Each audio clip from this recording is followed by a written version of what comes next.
Bom dia, boa tarde, boa noite. Vamos começar mais um episódio dos Agilistas. Hoje eu estou com um convidado muito bacana que vai se apresentar daqui a pouquinho, que é o Gustavo França, da Gerdau. É super interessante porque, gente, quando a gente fala em Gerdau, a gente pensa numa empresa super tradicional, com uma cultura super tradicional. E aí o Gustavo vai contar algumas histórias aí pra gente, como é que mesmo a empresa, nesse setor de indústria tradicional, é afetado pela transformação digital, é afetado pelo movimento ágil e fala, inclusive, de experiência do cliente, né? De customer experience, né? Nós vamos entender o que é isso daqui a pouco. Tudo bom, Gustavo? Tudo bem, Xuxa? Obrigado pelo convite. Um prazer estar aqui com vocês, tá? E compartilhar um pouco da nossa experiência, da nossa jornada na Gerdau. Eu estou na Gerdau há quase 20 anos e nessa trajetória, ao longo de toda a minha carreira, estive em posições diferentes na área de tecnologia. Comecei como estagiário lá em 99 e ao longo de todo esse tempo, vi uma empresa que está quase completando 120 anos, agora em janeiro, se reinventar continuamente. Acho que essa é uma chama que a gente tem no DNA da Gerdau, que é a chama empreendedora e a capacidade de se reinventar. De lá para cá, como eu comentei, estive em diferentes posições e mais recentemente estou liderando a área de tecnologia e a área de digital. Então, como CIO e CDO da companhia. E nesse trabalho todo, tive a oportunidade de participar e de estar em diferentes vivências, né, e diferentes projetos, diferentes iniciativas. Quando a gente fala de transformação digital para a Gerdau, a gente está falando muito já passamos aquela fase de que a transformação digital era tão somente criar apps ou colocar óculos de realidade aumentada, realidade virtual, coisa do tipo. Nós começamos a transformação digital da Gerdau efetivamente através da transformação cultural. Então, nós começamos por volta de 2014, a partir de uma revisão de estratégia, com a nossa modernização de cultura, e lá naquele momento nós construímos a sustentação necessária para dar suporte a todo o avanço em termos de inovação e digitalização que a gente vem capturando hoje. Então, começamos pela cultura e começamos com a centralidade nas pessoas. Então, observando atributos de uma nova cultura ou uma cultura que precisava ser modernizada em termos de sermos mais abertos, do líder desenvolvendo talentos, uma cultura em prol da simplicidade, da autonomia com responsabilidade. Então, de lá para cá, esse trabalho de cultura veio permeando a organização, começou pelo C-Level, foi em toda a organização, e por volta de 2000, já muito como fruto desse trabalho cultural, 2014, 2015, nós começamos um movimento que nós chamamos, um projeto que nós chamamos de Usina Digital, que já foi um experimento dessa nova cultura, usando um pouco do digital como a tecnologia poderia alavancar resultados de negócio. E aí, nesse projeto no qual eu tive a oportunidade de liderar junto com outros colegas, a gente viveu um pouco do digital como tecnologia como alavanca, mas continuando a centralidade nas pessoas, porque exigiam comportamentos completamente diferentes, autonomia com responsabilidade, simplicidade, entregas no menor tempo possível, produto funcionando. Então, nesse mesmo contexto, a gente começou a trabalhar com o tema da agilidade. De lá para cá, a gente, nesse projeto Usina Digital, foi um projeto extremamente bem sucedido como experimento organizacional. Foram 6 sprints em que nós entregamos mais de 26 histórias de usuários conectados diretamente com o negócio. Então, foi a primeira vez que a gente, de fato, conseguiu tangibilizar a transformação digital, conectando isso com resultados de negócio. E aí toda a máxima de agilidade, jornada de agilidade que a gente veio, a partir daí, escalando na organização. Só para eu não perder o gancho, só uma coisa que eu acho bacana. Você comentou aí que são quase 120 anos, né, de empresa, né? Ou seja, uma empresa que já vem com uma cultura fortíssima, um sucesso muito grande, né? E aí é interessante, vocês começaram pela mudança cultural, né? Como você salientou bem aí, né? O que foi o impulsionador dessa mudança na época? Ou seja, já foi em 2014, né? Já tem 6 anos, né? O que causou na época essa necessidade da Gerdau mudar? Qual que eram os drivers?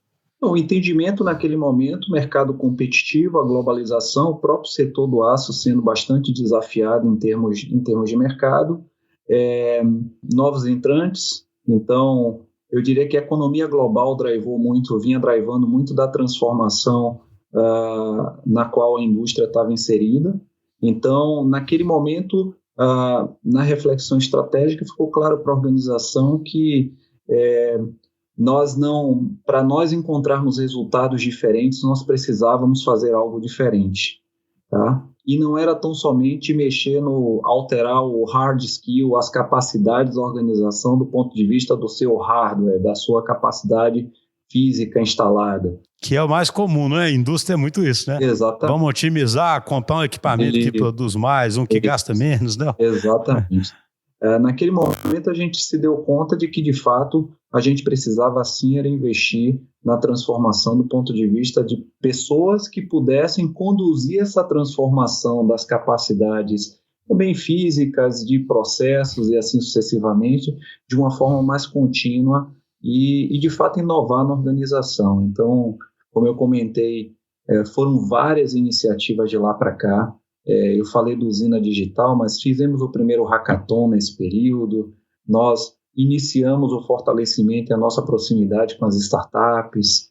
Então, muito dessa nova cultura, dessa cultura modernizada, abriu-se muito mais o aspecto da colaboração, ou seja, a empresa está mais aberta a se conectar com o ecossistema, a fazer trocas com ecossistemas, admitindo e tendo a humildade de entender que não sabe tudo e não necessariamente sabe fazer tudo. Então, consequentemente, a troca e a cocriação são elementos importantes para o processo de desenvolvimento.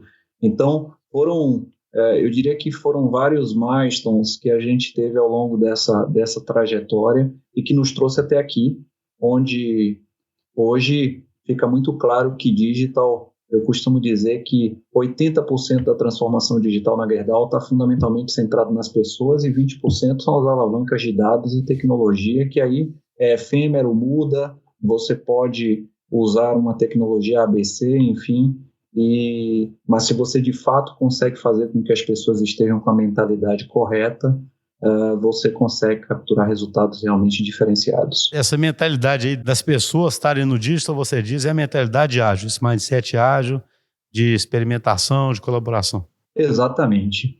Quando a gente fala, como eu falei, ao longo dessa trajetória, a gente passou pelo momento da cultura, a gente trabalhou, avançou nas iniciativas de inovação e de digital, iniciamos um movimento de agilidade, chegamos até um momento que nós discutimos o nosso propósito. Veja que as coisas vão casando.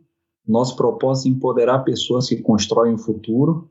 Então, tudo a ver. Empoderamento de pessoas, autonomia com responsabilidade, tudo a ver com a máxima de que é mais foco nas pessoas e nas interações do que em formalidades. Né? Então, essa coisa que vem do Manifesto Ágil vem permeando isso. E do nosso propósito, a gente chegou aos nossos princípios.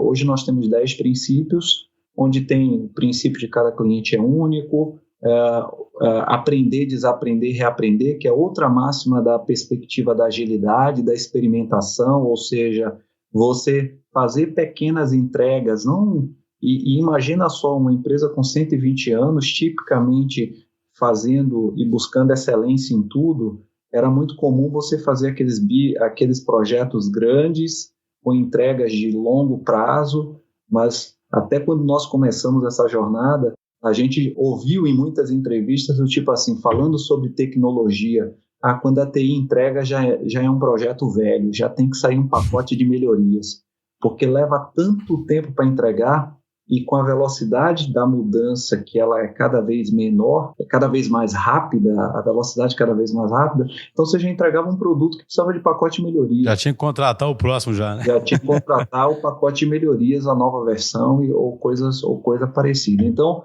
sim, tudo isso tem muito a ver com o mindset ágil, tem muito a ver com a máxima de ter uma organização onde as pessoas... E quando a gente fala de propósito, empoderar pessoas que constroem o futuro, a gente está falando de empoderar os nossos colaboradores, de empoderar os nossos parceiros, de fomentar um ecossistema de cocriação, de empoderar a nossa comunidade. Então, de certa forma, tudo norteia o nosso propósito, a nossa essência como companhia, né? E isso, quando você fala de agilidade, você está falando de menos silos, menos estruturas, menos foco em departamentos, em objetivo meio e mais foco no objetivo fim, gerar valor para todos, inclusive é um dos nossos princípios, gerar valor para todos, fazer o certo sempre, que é outro princípio que nós temos. Então, tudo isso também norteando essa atmosfera da agilidade, é assim que a gente vem escalando essa cultura. E você comentou aí, achei interessante, você falou assim, a gente fez a usina digital como um experimento organizacional, né?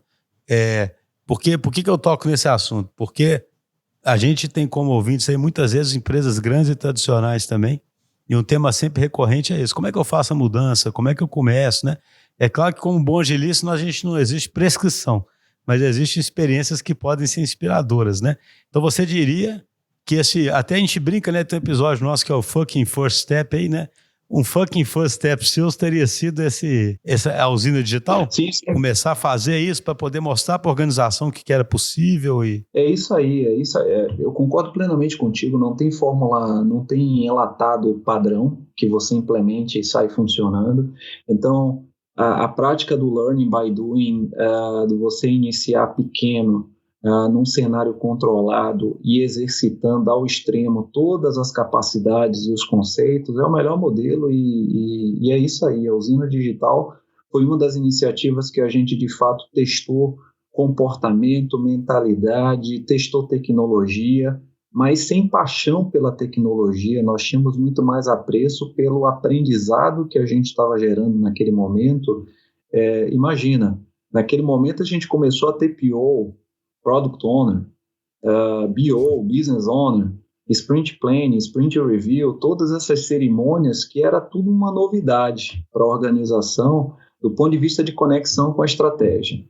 Então foi importante porque outra coisa muito disruptiva, nós fazíamos entregas a cada 2 semanas. Então, a cada 2 semanas, imagina, a cada 2 semanas eu entregava uma história de usuário que podia ser uma solução tecnológica ou podia ser uma solução de processo.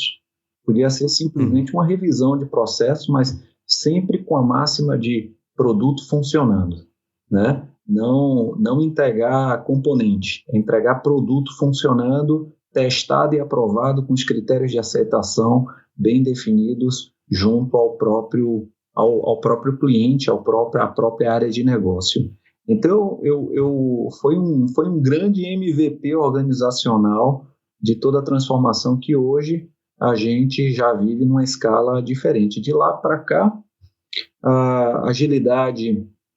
A gente exercitou e vem exercitando agilidade em projetos, em iniciativas que têm início, meio e fim, mas mais recentemente, do último ano para cá, a gente vem falando de agilidade muito na perspectiva organizacional mesmo, de como é que você traz agilidade da estratégia para a operação, da operação para a estratégia, ou seja, você garante uma conexão fluida entre as duas coisas. Então, hoje nós temos na Gerdau squads funcionando e orientados a fluxo de valor da organização, orientada a cliente, orientada a supply chain, orientada à indústria 4.0 e assim sucessivamente.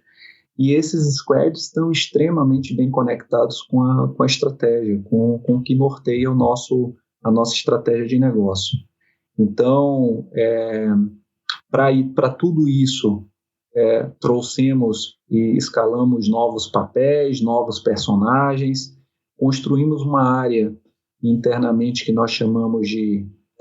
que não é uma área, é como se fosse uma aceleradora, nós chamamos de Digital Factory, onde a gente acelera muitos talentos ou a gente dissemina o conhecimento sobre toda essa metodologia, esse pensamento ágil e ajuda as principais iniciativas da organização a escalarem nesse mesmo contexto. E me fala uma coisa, às vezes eu vejo posts aí do Werneck, né, no LinkedIn, eu vejo que isso é um assunto estratégico, né, tratado pelo CEO da empresa, né, falar sobre digital, sobre agilidade. Como é que é a atuação do C-Level nisso? Porque eu comentei muito isso há um tempo atrás, esse é um artigo muito interessante na Harvard Business Review, mostrando a importância do C-Level estar próximo, né, criar um time de liderança e dedicar um tempo mesmo a essa transformação, entendeu? Isso acontece aí na Gerdau? Como é que tem sido esse fenômeno? Sim. E como eu falei, tudo tá bem conectado com a estratégia. O Werneck é um grande entusiasta da transformação digital. Por isso que eu falei lá no início, o digital deixou de ser aquela coisa que você óculos de realidade. Compra, né? Compra uma tecnologia. Compra uma tecnologia ou bota um óculos para a turma fazer treinamento, ou solta um drone, ou coisa do tipo, que tem o seu valor, mas ele é marginal no final do dia. Sim, o C-Level entende que a digitalização na Gerdau é um tema, é uma alavanca estratégica, e por conta disso que patrocina, prioriza investimentos, prioriza a condução dessas iniciativas e acompanha de perto o portfólio com o avanço das principais iniciativas. Uma coisa que a gente aprendeu e que tem muita relação com essa trajetória toda é que também não dá para você querer mirar em todas as frentes. Então, até pelo caráter estratégico que a digitalização assume, nós temos que ter a capacidade de estabelecer quais são as principais apostas e focar todo o teu recurso e energia nessas principais apostas. Não dá para querer imaginar que você vai sair pegando todas as plantas do Brasil, dos Estados Unidos, ou todos os processos e digitalizar num único instante, porque no final tem que ter captura de valor. Então, essa conexão com a estratégia ajuda também a priorizar esse momento de tomada de decisão do que fazer, do que não fazer, o que faz sentido, o que não faz sentido. Eu digo sempre, é muito fácil se apaixonar pela tecnologia, até porque tem muita coisa disponível no mercado. E tudo faz sentido dentro de um contexto como o nosso. Nós temos um processo fim a fim, extremamente conectado, falando em termos de cadeia de supply chain, extremamente conectado, e naturalmente num contexto desse você tem oportunidade para tudo quanto é lado. O desafio de fato é você entender quais são as maiores apostas e nessas maiores apostas você colocar toda a tua energia, porque aí sim a transformação vai ser tangibilizada. Se você ataca coisas muito marginais desse processo todo, os ganhos também vão ser marginais e eles não vão se conectar com a tua estratégia. Então, é um pouco da forma como a gente interage sob o ponto de vista do próprio C-Level. Eu acho isso interessante, isso tem muito a ver com o Lean, né, cara? O pensamento Lean, né? Exatamente. Ser puxado e diminuir o work in progress, né? Exato. É muito tentador fazer muita coisa, né? E eu sempre brinco com isso, né? É muito fácil decidir fazer muita coisa, né? O difícil é decidir fazer aquilo que é importante, né? Decidir fazer um tanto de coisa, qualquer um fala, então vamos fazer tudo, né? A questão é você escolher bem e criar esse ciclo virtuoso aí, né? E Schuster, eu digo sem dúvida, e a gente está aprendendo nessa jornada, tá? Porque nem todos os experimentos MVPs que nós fazemos dão certos. E muitas vezes você precisa pivotar, muitas vezes você precisa tomar a decisão de matar um determinado produto digital ou uma determinada iniciativa e pivotar a tua abordagem, mudar e ok, faz parte da dinâmica.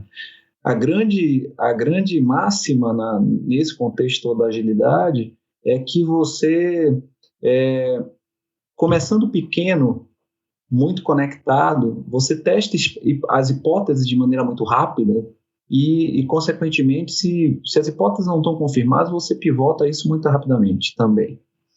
Então, esse é um processo de aprendizagem contínua, por isso o nosso princípio de aprender, reaprender, desaprender, porque às vezes você tem que desaprender algumas premissas ou até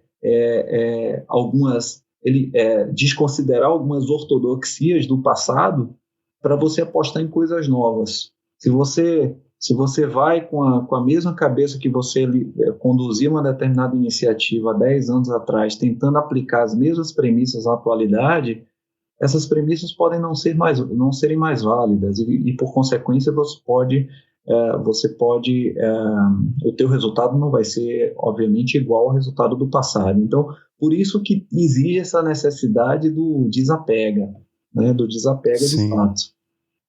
Ô, Gustavo, que história que você poderia contar aqui no podcast que ilustraria essa questão de pivotar do digital, de testar a hipótese, de empoderar as pessoas, né? Que é outra questão muito sensível, né, nas grandes empresas, né? Como dar autonomia, né? Como deixar... Todo mundo fala que as pessoas podem errar, mas isso é mais difícil na prática, né? Qual que seria uma história interessante que você contaria que ilustra esse tipo de transformação acontecendo na organização? Eu diria, por exemplo, eu comentei para você, comentei anteriormente que a gente tem alguns squads em funcionamento. Os squads são os times multidisciplinares, onde as pessoas estão empoderadas para fazerem esse papel, para fazerem os seus papéis. E nos squads, normalmente, esse processo todo de pivotar e de repriorizar backlog é uma coisa muito comum. É muito comum. Por quê? Porque a máxima da esteira contínua, que você garante captura de valor no menor tempo possível, de maneira contínua, exige que você não se apegue ou não se apaixone pelo produto final, que você se apaixone pela captura de valor. Então, eu diria que em todos os squads que a gente tem, no squad de Customer Journey, squad de Supply Chain, squad de auditoria, nós temos um Audit Lab, squad de Indústria 4.0, em todos eles nós tivemos oportunidades de fazer pivotagem de tecnologia ou até mesmo de abordagem de trabalho. Talvez a forma como a métrica estava sendo considerada ou a forma como aquele determinado desenvolvimento estava acontecendo, porque novamente os squads não necessariamente eles lidam somente com produto digital. Essa é a grande essência da agilidade de negócios. Você acaba lidando com outras transformações que não implica necessariamente em introduzir um software e assim vai. Então, se eu pego o exemplo da indústria 4.0, onde a gente tem várias frentes, criação de modelos de inteligência artificial, utilização de sensores nos nossos principais ativos críticos, uso de RFID em produto. Então, a gente vai ver nessas iniciativas vários exemplos em que você pivota a tecnologia, ou você pivota a estratégia de trabalho, ou você pivota a maneira como a tua estratégia de entrega, de implementação. Então, eu diria que em todos esses contextos a gente tem boas experiências de mudança contínua ao longo da trajetória. Fica natural, né? Eu gostei da frase, né, que você falou, né? Pode ser o título do episódio, né? Apaixone-se pela criação de valor, né? É isso aí. Eu acho isso bacana, né? Acho que ela é uma frase que ilustra bem, né? Já ilustra até a questão do desapego. Você tem que ter apego à geração de valor, né? O resto você pode desapegar, que não tem problema, né? Exato, porque a tecnologia está tão efêmera, surge tanta coisa o tempo inteiro. Você vê, por exemplo, nós, ao longo da trajetória da digitalização, eu comecei lá contando da transformação cultural em 2014, usina digital, tivemos hackathons, inovamos, introduzimos metodologia de inovação, fizemos uma série de inovações e projetos de inovação de lá para cá, aceleração de startups, etc. Em 2018, nós montamos o nosso office no Silicon Valley. Eu tive a feliz oportunidade de fazer parte desse projeto. Naquele momento, eu fui convidada morei lá no Vale por algum tempo, exatamente para montar essa iniciativa. E o que mais eu consegui tirar, o principal takeaway que eu tirei da dinâmica de trabalho lá naquele ecossistema é exatamente isso. O importante é gerar valor. O importante é captura de valor. Você vê as startups criando e matando os seus produtos continuamente, de forma tão fluida e tão tranquila, que às vezes nós, em grandes organizações, nós temos dificuldade de fazer isso porque nós estamos muito amarrados em processos e controles e até na mentalidade mesmo, que é o que eu falei, ortodoxias na forma de trabalhar anteriormente, que, claro, uma grande organização não vai ser uma startup de maneira nenhuma. A gente também aprendeu isso mas tem uma série de comportamentos que sim, no momento que você faz um match com a cultura organizacional, você pode sim ser uma organização mais adaptativa, mais flexível, mais ágil, orientada a fluxo de valor, orientada com centralidade no cliente. Esse é um outro ponto. Nós somos uma empresa tipicamente B2B, mas com toda essa revolução que o mundo vive, cada vez mais fica claro que a nossa estratégia tem que ser centrada no cliente, cada vez mais. Embora a gente, por história e pela natureza da nossa indústria, sejamos uma indústria de fornecer para outro negócio, mas no final do dia a gente começa cada vez mais a ter preocupação com o tipo da experiência que eu estou dando para aquele usuário que está lá na ponta, né? Então, isso tudo driva muito da nossa estratégia quando a gente fala de agilidade. Por quê? Para você dar a melhor experiência para o cliente no final do dia, você tem que ter capacidade de entregar rápido e pivotar rápido, porque muitas vezes o que você pensou não é o que o cliente esperava no final do dia como valor. E você tem que ter a capacidade de escutar ele, retroalimentar a tua esteira e, eventualmente, matar uma série de mitos que você tinha do teu backlog e reconstruir o backlog a partir de um novo olhar. E daí os UX, os designers podem nos ajudar, mas também a força de vendas, os vendedores, a área comercial, ou seja, retroalimenta o backlog, porque, como eu falei, é time multidisciplinar. No final, não tem o time do digital e o time da empresa tradicional. Existe um merge desses dois momentos, ou dessas duas carreiras, vamos dizer assim. Ou seja, a turma que liderou, ou que conduz o processo, talvez conduziu o processo de uma maneira tradicional, começa a se aproximar porque precisa trazer para o seu repertório toda a transformação digital, que não é uma coisa apartada, é uma coisa que precisa estar no cerne da estratégia. Então, é um pouco da forma como a gente vem estruturando e vem capturando valor. Gustavo, muito interessante você falou de pensar na experiência do cliente lá na ponta. Como é que vocês têm feito isso, né? Porque eu achei curioso, já citei isso aqui outras vezes, quando a gente fez o episódio com a MRV, com o Reinaldo da MRV, ele comentou que agora a MRV já pegava a jornada do cliente dela além da compra do apartamento, sabe? Ou seja, é como se fosse assim, do ponto de vista do sistema, né? O cara comprou o apartamento numa época e já estava como um cadastro lá de desativado, que ele já comprou o apartamento, né? Só que agora a MRV enxerga a jornada dele de morar também, sabe? Como é que é isso? Vocês colaboram com distribuidores, com vendedores, com indústria para poder pensar na jornada final? Como é que vocês estão avançando para isso? Que é super interessante, né? Uma empresa B2B avançar nesse sentido, né?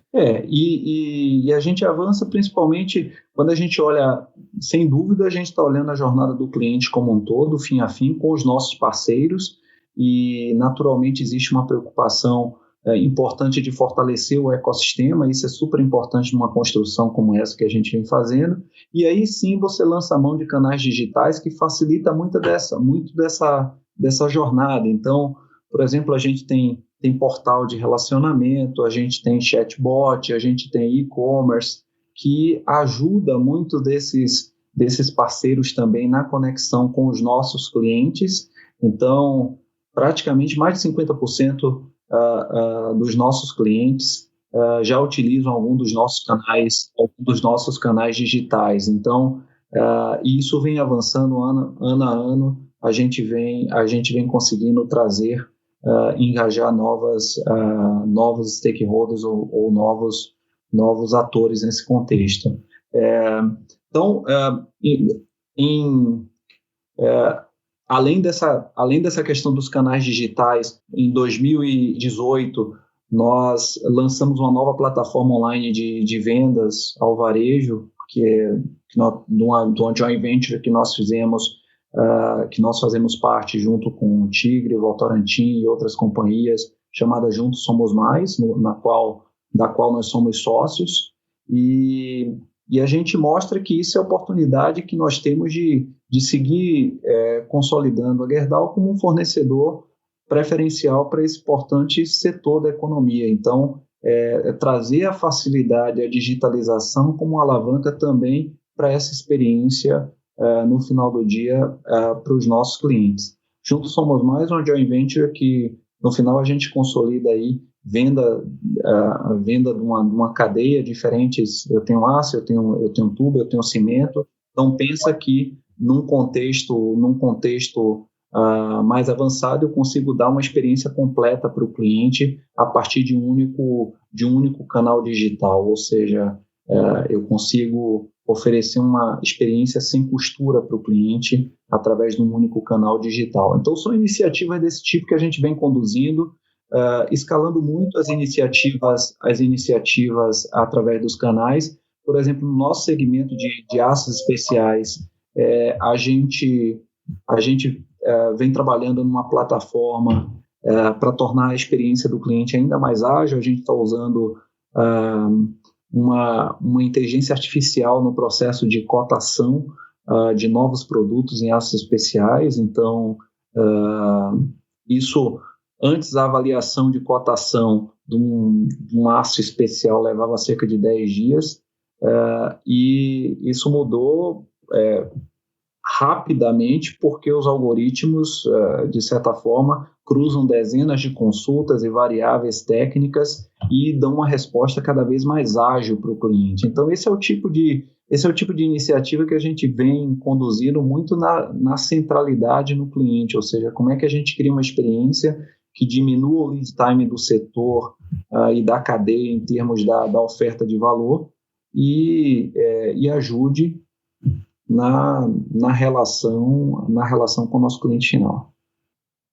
Eu achei bacana demais. Esse exemplo da joint venture é muito legal, né? Porque eu acho que é um grande exemplo de centralidade, né, no cliente, né? Porque você se une a outras para junto poder gerar o valor que o cliente precisa e com a menor fricção possível, né?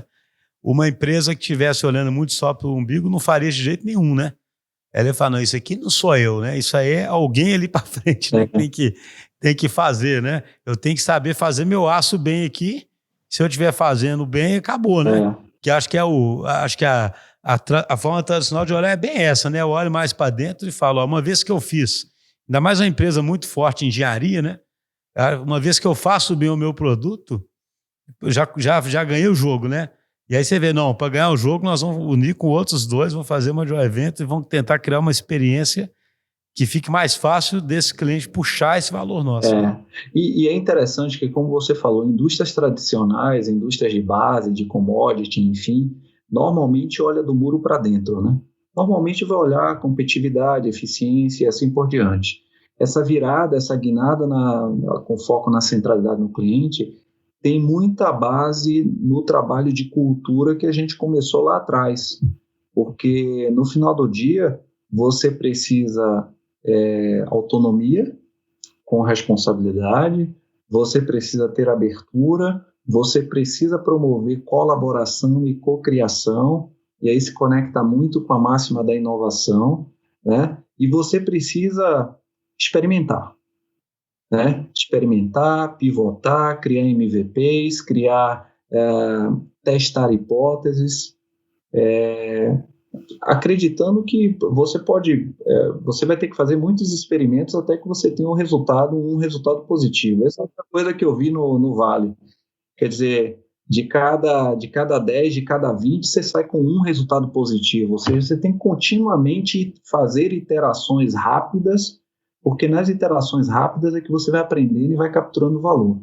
Não, sabe o que eu achei bacana isso? Assim, quando a gente fala de olhar para o umbigo, não é nenhuma crítica do tipo assim, desprezando isso nesse momento. Sabe o que eu acho curioso? Que uma indústria igual a Gerdau, também ela mostra muito claro essa história de que a empresa no final vai virar híbrida, né? Porque imagina, óbvio que é importantíssimo e dificílimo ter essa excelência na produção de aço, né? Ter os engenheiros que sabem fazer isso, né, que conhecem o processo, né, e tem 120 anos fazendo isso, ao mesmo tempo, ou seja, você tem uma estrutura dessas, que é uma pergunta que eu ia te fazer, sabe, o que permanece, né, ou seja, tem uma coisa dessa que permanece forte, né, ao mesmo tempo, você tem uma maleabilidade muito grande em como vender isso para o mercado, por exemplo, né, que vai desde passos especiais, você comentou, você criar algoritmo de inteligência artificial para poder facilitar o processo, tanto para a Gerdau quanto para o cliente, contra essa questão da fricção, né?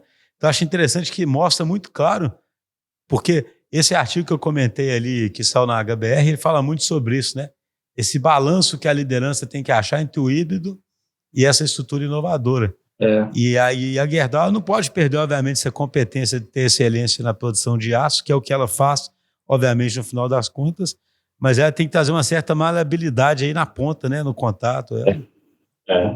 Eu costumo dizer que a organização tem que ser ambidestra, é muito do que eu tenho falado internamente, a gente vem refletido e debatido muito, que é isso que você falou, ambidestria no sentido de que, do muro para dentro, é eficiência operacional, excelência operacional, é lean, e a gente precisa evitar desperdício, work in progress, in process, a gente precisa garantir que o produto seja produzido com qualidade e, fundamentalmente, que as pessoas tenham segurança no ambiente de trabalho, né? que é uma prioridade para nós, para todos nós. Então, segurança, saúde das pessoas em primeiro lugar. Então, esses são aspectos não negociáveis dentro desse contexto. Agora, na borda da organização, onde a gente está falando da conexão com o cliente, essa é a camada onde mais a gente entende que, sim, a organização precisa ser mais adaptativa, mais resiliente, mais responsiva em termos de mudar rápido, se conectar rápido, capturar as melhores oportunidades,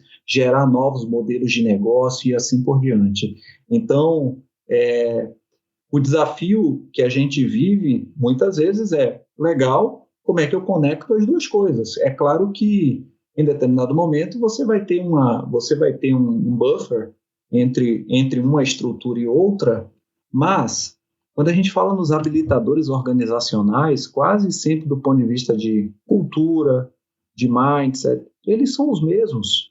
Porque, no final, o mindset de agilidade, por exemplo, nada impede de um colega meu que está lá na usina nesse momento ter um mindset de agilidade. É claro que ele vai ter que cumprir na produção de aço, ele vai ter que cumprir procedimentos, receita, padrões, etc.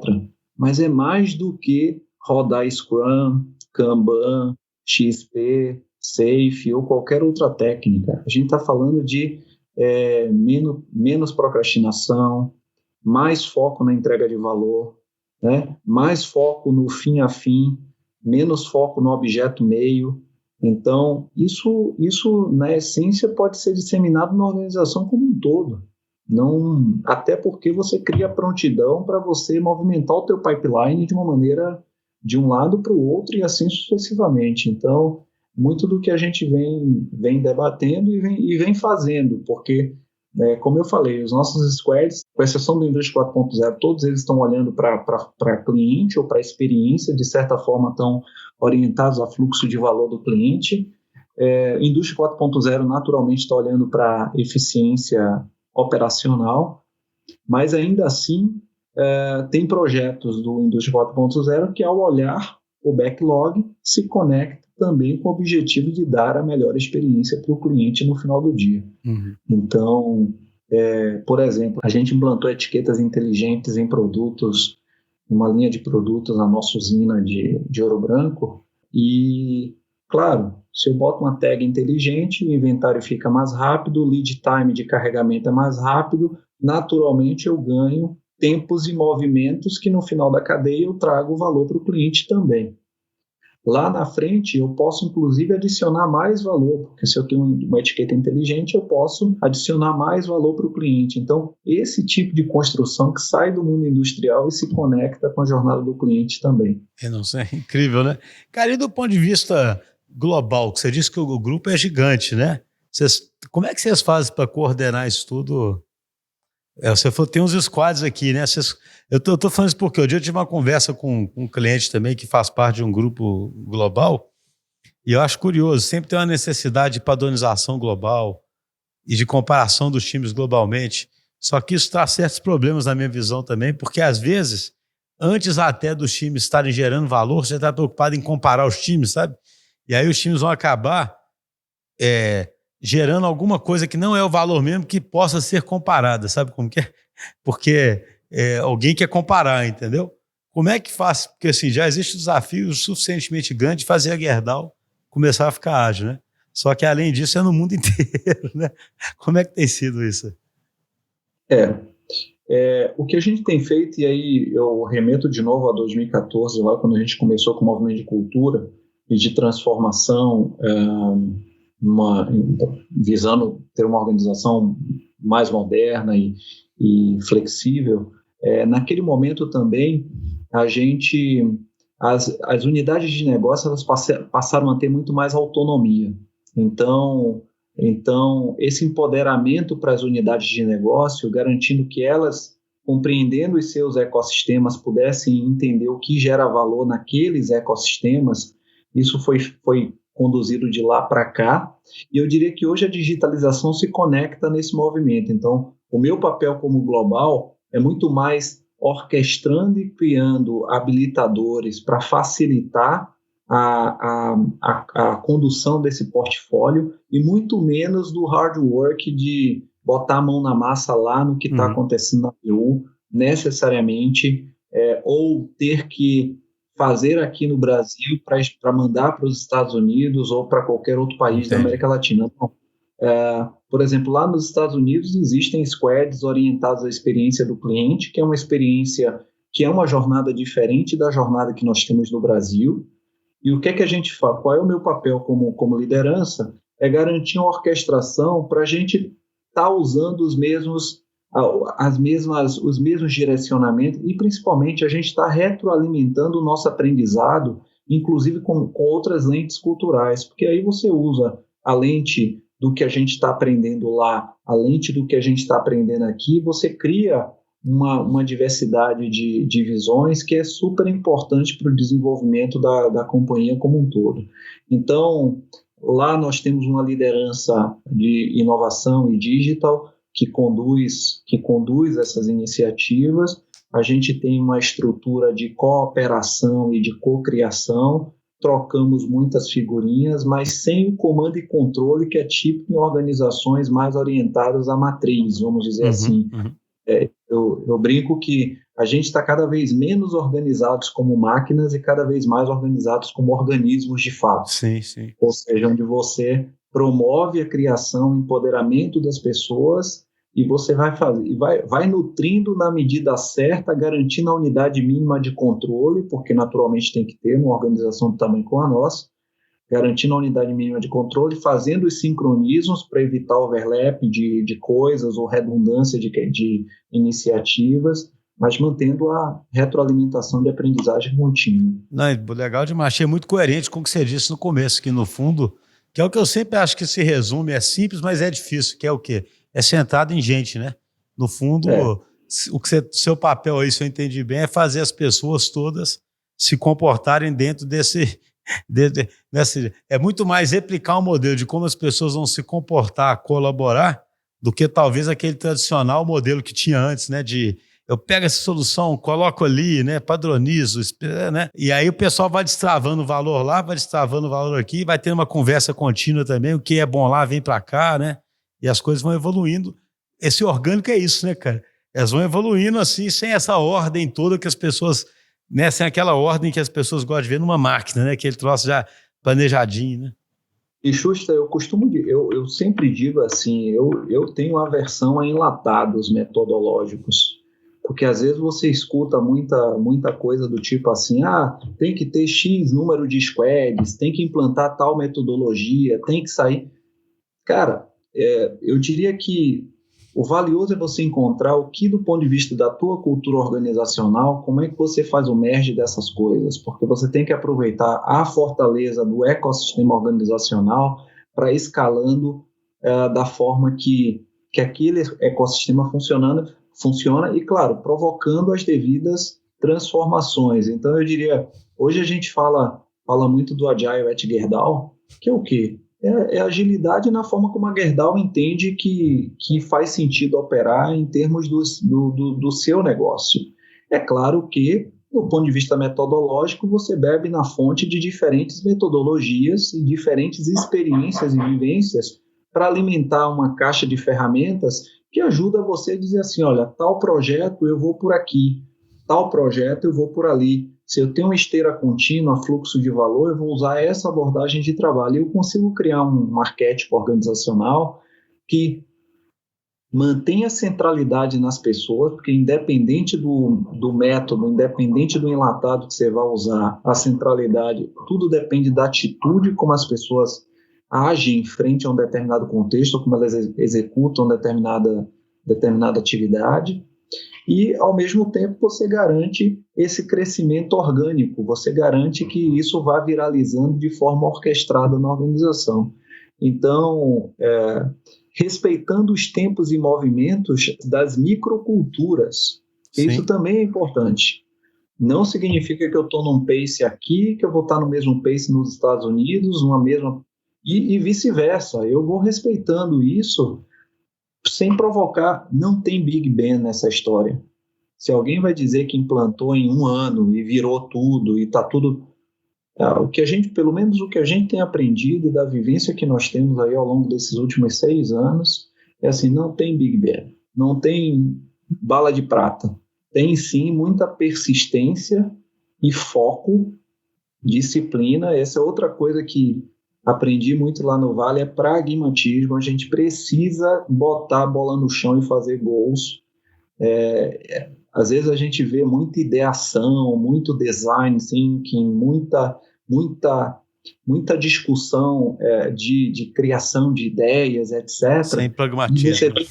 Sem pragmatismo. Você vê com pouca capacidade de botar a bola no chão e fazer gols, virar ponteiro.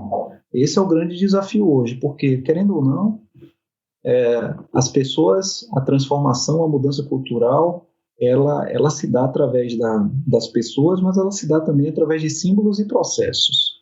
Se você não traz se você não dá sinais de que de fato aquilo está reverberando do ponto de vista de negócio, aquilo vai ficando tão rarefeito que vai final, se esvair, né? Vai acabar se esvaindo. Vai se esvaindo. Você não consegue manter essa cultura, você não consegue escalar essa cultura. Teve uma coisa interessante. A gente migrou para o home office agora com a pandemia. Foi uma questão super tranquila, porque como a gente já vinha fazendo um processo tranquila no sentido do ambiente em si, da virada em termos de acessos e também do ponto de vista do mindset das pessoas, ou seja, até nisso a agilidade ajuda, porque como você está mais orientado a resultados do que você está orientado a comando e controle, a tarefa, isso facilita muito a vida, porque no final você tem pessoas empoderadas que estão nas suas casas entregando valor, cada um na sua casa, tendo claro qual é o backlog e qual é o compromisso de entrega no final do dia. Então, e o líder atuando como habilitador e catalisador, habilita a transformação, não é o líder que precisa ficar ali checando, fez a tarefa A, fez a tarefa B, que está cada vez mais fora do contexto, cada vez menos aplicado esse tipo de atribuição no papel da liderança, né? É claro que vai depender sempre da maturidade do time, às vezes você atua de um jeito, atua de outro, mas o lado híbrido da liderança também cada vez mais está em pauta, e principalmente a capacidade de deixar a turma andar, né? Sim, sair do caminho. Cara, muito boa conversa. Infelizmente nós o tempo passa rápido, eu por mim ficaria conversando aqui. Eu achei legal demais, porque eu acho que esse episódio vai ter um viés legal, que é assim, é uma indústria tradicional, é uma cultura tradicional, tem 120 anos, e você vê que a sua conversa é muito natural, de uma empresa que cada vez está mais centrada, né, nas pessoas, e que os líderes são cada vez mais líderes servidores mesmo, e que estão destravando a organização para deixar as pessoas gerarem valor, né? Que é o que você comentou das pessoas empoderadas, né? Poxa, isso aí acontecendo numa indústria de 120 anos tradicional, né? Eu acho que isso é um convite a muitos outros segmentos aí que teriam até uma facilidade, sabe? Por já estar em estruturas que deveriam ser mais orgânicas ou mais pressionadas pelo consumidor final, para se inspirar nesse tipo de coisa, né?